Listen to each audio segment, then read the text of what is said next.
Hello everyone, দেখো আজকে আমি বানিয়েছি বাড়িতে ফুল দিয়ে ধূপ।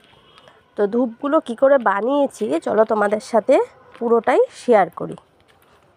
এখানে আমি রোদে দিয়েছি, তো চলো দেখা যাক।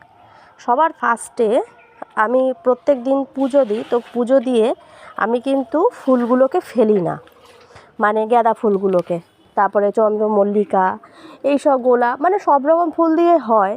তো এই যেহেতু শীতের সিজন, তো সেই কারণে গাঁদা ফুলটা একটু বেশি পরিমাণে।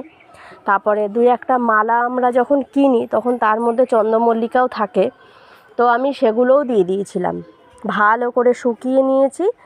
তো এর মধ্যেই দেখো কিছু জবা ছিল, সেই জবাগুলো এর মধ্যে আমি দেখিনি, কিন্তু ওগুলো শুকিয়ে গেছে।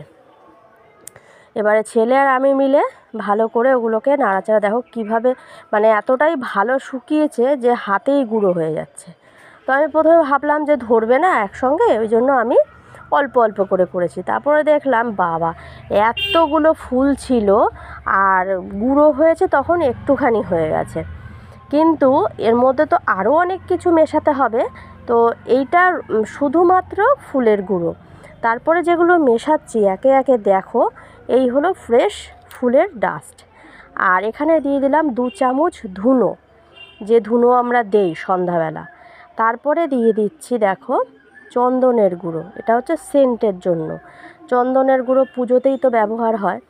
তারপরে আমি দিয়ে দিচ্ছি কর্পূর, যে কর্পূরগুলো মানে পুজোয় ব্যবহার হয়, এগুলো তার থেকেও ভালো, ঠিক আছে। তো এই কর্পূর দিয়ে দেওয়ার পরে দিয়ে দিচ্ছি ঘি।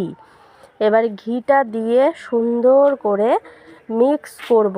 কিন্তু আর একটা জিনিস কিন্তু এতে দিতে আমি ভুলে গেছি, সেটা না হলে তো জ্বলবে না। তো সেটা হলো নারকেলের ছোবড়া, বা কেউ আবার ঘুঁটে ব্যবহার করে, কেউ আবার কাঠের গুঁড়ো ব্যবহার করে। তো আমি কিন্তু ঘুঁটেটা দিইনি, কারণ ঘুঁটেটা দিলে আবার কেমন একটা স্মেল বেরোবে কি না, ওই জন্য আমি ছোবড়াটা ব্যবহার করেছি। তো ছোবড়াটা, আর তার মধ্যে দিয়ে দিচ্ছি কটা লবঙ্গ। এবারে সুন্দর করে মিক্সিতে ভালো করে আমি কিন্তু গুঁড়ো করে নিয়েছি, দেখো কত সুন্দর গুঁড়ো হয়ে গেছে। এবারে এই ডাস্টটাকে, সেই যে ফুলের সব কিছু মিশ্রণ আমি একত্রিত করে রেখেছিলাম, তার মধ্যে আমি এটাকে মিশিয়ে দিলাম। ভালো করে মিশিয়ে দিয়ে এটাকে আরও ভালো করে এটা মিক্স করতে হবে। তার মধ্যে বাইন্ডিংয়ের জন্য আরেকটু ঘি দিয়ে দিলাম। এবারে দেখলাম তাতেও হচ্ছে না, তাই জন্য আমি অল্প অল্প করে জল দিয়েছি, অল্প অল্প করে। এর আগে কিন্তু আমি গোলাপ জল দিয়েছি, কিন্তু